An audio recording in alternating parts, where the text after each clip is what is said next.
Hello students, ये 2018 का पूछा हुआ क्वेश्चन है और इस क्वेश्चन का जो फर्स्ट पार्ट है बोल रहा है कि define electric flux. Electric flux क्या होता है? तो सबसे पहले आपको ध्यान रखना है कि जो हमारा इलेक्ट्रिक फ्लक्स होता है इसको हम डिनोट करते हैं फाई से।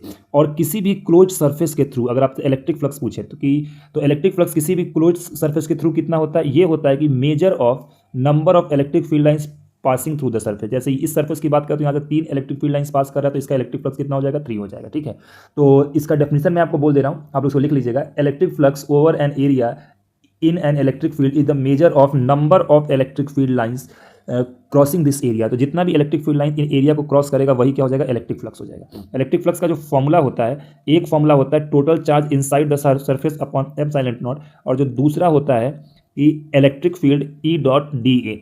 ठीक है, जहाँ पे ई हमारा होता है इलेक्ट्रिक फील्ड और ए हमारा एरिया होता है। तो ये हमारा होगा इलेक्ट्रिक फ्लक्स। सेकंड ने पूछा कि स्केलर क्वांटिटी है कि वेक्टर क्वांटिटी। तो ध्यान रखिएगा इलेक्ट्रिक फ्लक्स हमारा क्या है? ये एक स्केलर क्वांटिटी है। क्लियर।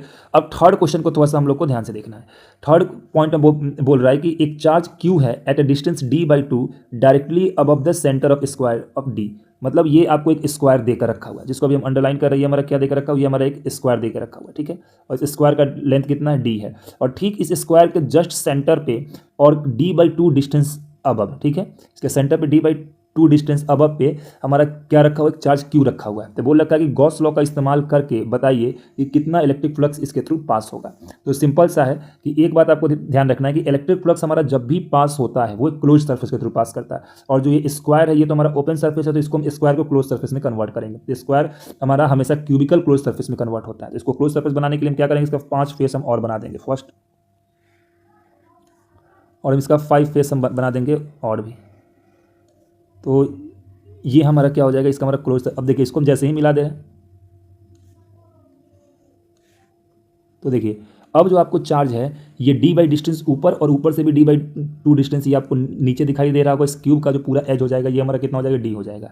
तो इसके लिए कौन सा गॉसियन सरफेस बनेगा? तो इसके लिए एक हमारा क्यूब बनेगा। अब बोल रखा है कि एक एक्सप्रेशन बताइए कि इसमें से कितना फ्लक्स पास करेगा थ्रू स्क्वायर। तो सबसे पहले हम निकालेंगे कि electric flux passing through whole cube, मतलब इलेक्ट्रिक फ्लक्स पूरे क्यूब के थ्रू कितना पास करेगा। तो जो आपको एक क्यूब दिख रहा है इसका जो इलेक्ट्रिक फ्लक्स का फॉर्मूला हो जाएगा टोटल चार्ज। तो इसके अंदर टोटल चार्ज कितना है? क्यू चार्ज ही है अपॉन एप्सिलॉन नॉट। तो इस पूरे क्यूब के थ्रू इनके जितने फेस हैं इनके हर फेस से अगर आप देखेंगे तो हर फेस से जो टोटल फ्लक्स होगा पास, टोटल फ्लक्स हो जाएगा क्यू अपॉन एप्सिलॉन नॉट। लेकिन क्यूब में तो 6 फेस होता है, 6 फेस से आपका कितना फ्लक्स पास कर रहा है? Q upon epsilon not. तो एक सिंगल जो स्क्वायर से पूछा हुआ था आपका कि जैसे ये नीचे जो सिंगल एक स्क्वायर दे के रखा हुआ है हमारा, इस स्क्वायर से कितना फ्लक्स पास करेगा।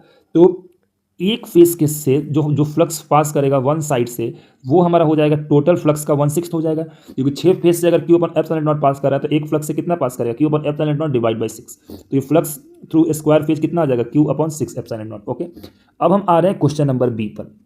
ये बोल रहा है कि if the point charge is now move to the distance. पहले इसको रब कर ले रहे हैं। यहां पर बोल रहा है ये कि देखिएगा ये बोल रखा है कि अब जो ये पॉइंट चार्ज q/2 था is now moved the distance d from the centre of the square. ठीक है, अब is double then what will then explain how electric flux will be affected. मतलब जो ये पॉइंट चार्ज है ये डिस्टेंस d मूव कर जा रहा है from the centre of the square. तो आपको बताना है कि ये हमारा कितना ज़्यादा ये हमारा अफेक्टेड होगा। तो आपको एक चीज़ का ध्यान रखना है, चाहे ये चार्ज q है ये पूरे स्क्वायर में कहीं भी आ जाए, मतलब ये पूरा का पूरा ये हमारा इस क्यूब के अंदर चाहे ये जहां भी आ जाए। ठीक है, जैसे अभी हमने जो क्यूब बनाया था ये देखिएगा, चाहे ये इस क्यूब में चाहे जहां भी आ जाए हमको उससे मतलब नहीं है। इसके अंदर नेट चार्ज जब सेम होगा, नेट चार्ज जब हमारा क्यू इनसाइड है तो चाहे चार्ज किसी भी पॉइंट पर रखा हुआ हो, अगर वो इनसाइड द गॉसियन सरफेस है तो फ्लक्स हमारा उतना ही होगा। तो यहाँ पर हम सिंपल सा लिख देंगे कि जब भी चार्ज हमारा इसके अंदर किसी भी जगह मूव करेगा तो कोई भी इलेक्ट्रिक फ्लक्स में चेंज नहीं आएगा। क्योंकि इलेक्ट्रिक फ्लक्स क्या होता है ये डिपेंड करता है सिर्फ क्यू इनसाइड पे, ये इस पर डिपेंड नहीं करता कि चार्ज कहाँ रखा हुआ है, ये बस इस पर डिपेंड करेगा कि इसके अंदर कितना चार्ज है। इसके अंदर चाहे इस चार्ज को क्यू को उठा के हम यहाँ डाल दे, हर जगह टोटल चार्ज क्यू होगा। तो जो टोटल फ्लक्स हमारा कितना हो जाएगा? क्यू इनसाइड ही हो जाएगा। ओके।